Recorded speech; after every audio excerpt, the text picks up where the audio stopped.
안녕하십니까? Thank you very much for coming to our embassy and welcome. And back to your question, I think the roots of the problem go way far beyond the EMS ukaz you just mentioned. Ukraine has spent 300 years as a part of Russian Empire. So before Moscow even came to exist, there was a large medieval state on the modern territory of Ukraine with the capital in Kiev, and that's why the name was the Kiev Rus. So centuries later, when parts of Ukraine fell under the power of Moscow, it used to Moscovia. It used to call until 18th century. So the Tsars wanted to claim the ancient history of the Kiev Rus for themselves, to say add prestige to the Tsar's throne. In order to do that, so they had to erase all notions of there being a Ukrainian nation, the real descendant of the Kiev Rus, this old medieval state on the territory of the modern Ukraine. So they invented a myth about the Moscovia being a legitimate continuation of the Kiev Rus, of there being the nation consisting of these three nations like Russians, Ukrainians, and Belarusians. So they banned Ukrainian language, as you mentioned, by the EMS ukaz. Basically, they wanted to suppress any Ukrainianness they could and appropriate they could. So I know that Koreans were familiar with this situation when the large neighbor tried to mention that to you and to the other world that the national dress or the main national dish is belongs actually to their culture, not yours. So we had a 3 century of that in really large scale in Ukraine.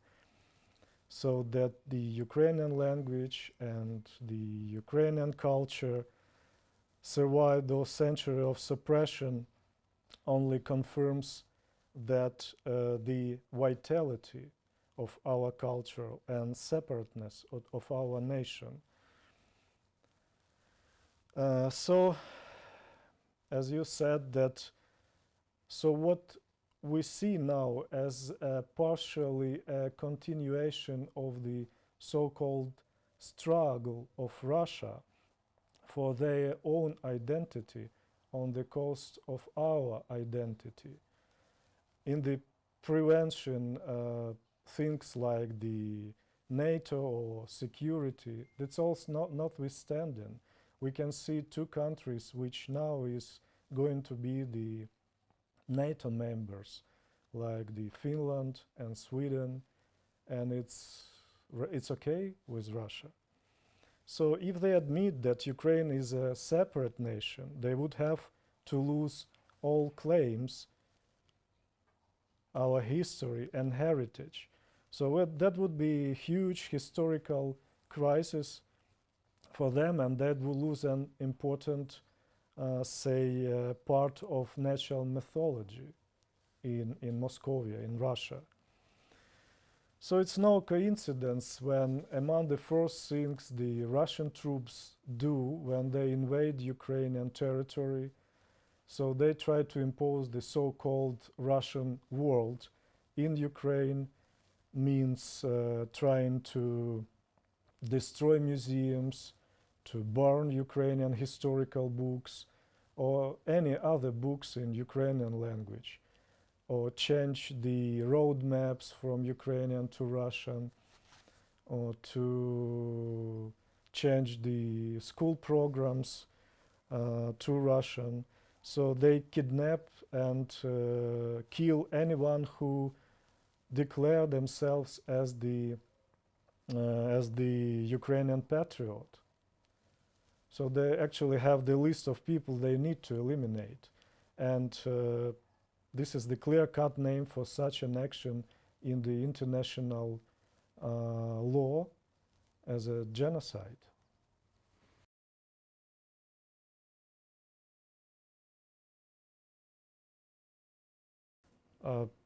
The Russian current objectives in this war is to occupy entire territory of Ukraine. Now it's failed. And they are going to occupy Donetsk and Lugansk region and secure the land corridor to Crimea and grab as much territory as they can. The situation in Donbass remains difficult as the Russian troops still try to show at least some victory. So after about 100 days of full-scale invasion of Ukraine, it looks more and more unattainable. So, but they do not stop those efforts. And step by step, we are forcing occupiers from our land. And you ask what help us, what is behind of this. So the one and foremost reason for our success is the spirit of Ukrainian people. And we are fighting for our own land, for our country's existence. And we are fighting to prevent a genocide of our people. The crimes of Russian troops did are committed in Ukraine clearly shows the intent of the Russian government to erase the Ukrainian identity itself once and for all. So they do not hide it. They show it through the propaganda channel, on TV screen, and using the propagandists in Russia using the same language as Nazis did many years ago. So basically we have no chance but to fight for our existence, no compromise. So the other reason is that Ukrainian troops is well prepared by our allies, by the countries of NATO countries, and the Russia fight their war as the old war which they did many years ago. So our troop trained by NATO forces and better suited for the modern warfare. And the last but not least factor is the help from our friends and allies. I mean the help by the weapons, by the humanitarian supplies, and we are definitely, in this case, we are very much appreciate and thankful for Korea governments by providing the humanitarian assistance to Ukraine as well as the non-lethal equipment to Ukrainians. So this is the main reasons which is behind.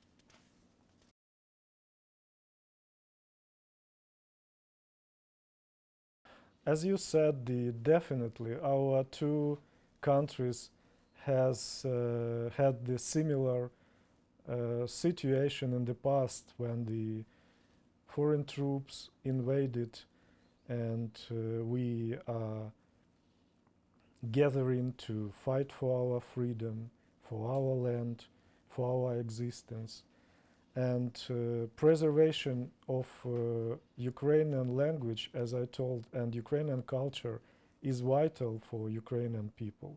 That's why I was really inspired to see how Koreans support our initiative of the embassy to refrain from using the transliteration of names of Ukrainian cities. Like it has 3 months since everywhere in Korea people started using Kyiv instead of Kiev, and I hope the use of the correct spelling of Ukrainian names in Korean will further expand and be widely applied. And look back to history, I can say that only because of the strong will of the Korean people, as well as the strong support from the international community, you was managed to defend your territory and freedom. So that's why Ukrainians understand that with the help of the international community, we are strong enough to win. And we have to receive as much support as possible from the countries which share the democratic principles. And Korea is the one of this country, among this country. And so we understand that Korea in this situation is on our side. And as I told, Korea know what does it means to defend its own territory. So we are grateful for the support provided by our friends and partners. And of course, we are looking for additional support, and most pressing need right now for us is a lethal weapon to defend ourselves, as technical assistance, the modern arms, fuel, finance, and Korea has it all. And I hope that the new government will be much proactive in this, supporting Ukraine in this difficult situation.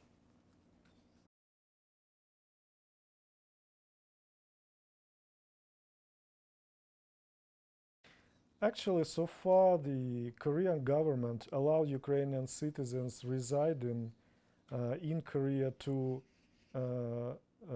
by the invitation of their relatives. So the parents, children, grandparents, siblings. As now, I know that 1,340 Ukrainian citizens were able to arrive to Korea Republic since the war started in February 24, and mainly their families here of the city of the member of their families residing in Korea. So it's not the how to say, it's not the emigration, it's just joining the families here in Korea. So we really appreciate the support of the Korea government and hopes more measures will be taken regarding the humanitarian issues. For example, we are looking into ways to help to bring in here the Ukrainian children for rehabilitation. So a lot of Ukrainian children that have been traumatized or injured by the war in Ukraine, and visiting such a beautiful country with such a high level of medicine, with such a powerful science sphere and medical sphere, would do them a lot of good, I mean, to these children. And in order to facilitate, we need to consider the issue of simplification of the visa policy here in Korea. So, I mean, the visa-free regime to Ukrainian citizens.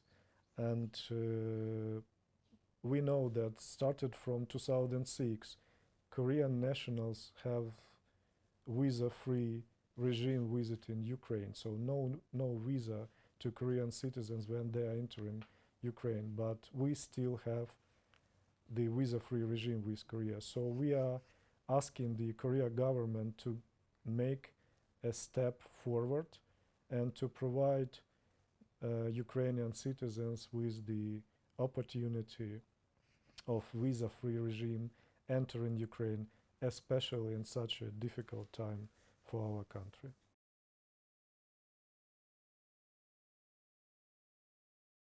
Since the beginning of Russia's war in Ukraine, numerous cultural events and other public events have been held in various countries all over the world in support of Ukraine and the heroic struggle of Ukrainian peoples against the invasion. So, and Korea is not an exception. We have a lot of the humanitarian concerts, the exhibitions, a lot of events which held in Korea during this period. And I was impressed by the efforts that Koreans, both adults and child, are selflessly making to support our country.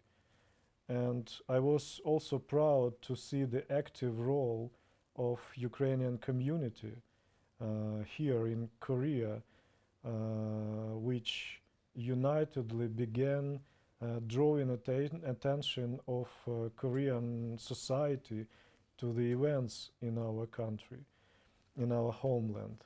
So the brutal and justified war in Ukraine waged by Russia is still going, and Ukrainians are resisting, but we need more support from the world to win this war. And Ukrainians gathering in the front of the Russian embassy with the very simple messages. So sanctions against Russia must be further strengthened and expanded, as well as introduced by Korean companies as well.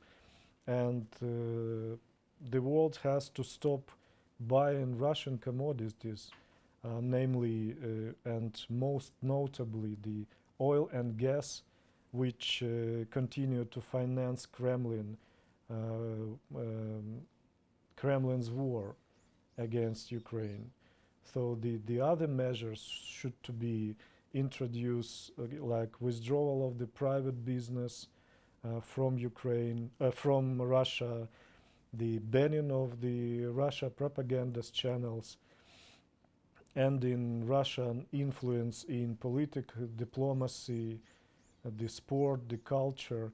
So I can refrain the short messages which the Ukrainian community joining with the Korean nationals staying in front of Russian embassy,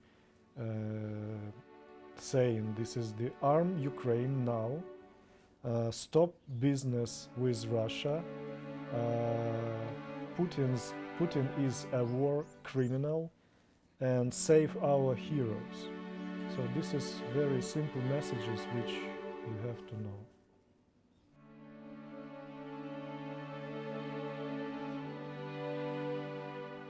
I have a very simple message to all of you, that we are very much thankful to all Koreans and to Korea government, and I'm personally deeply touched by the warm support and good wishes from the Koreans to my country, which we receive every day, and we appreciate each effort and each contribution made for Ukraine, which help us counter the Russian aggression.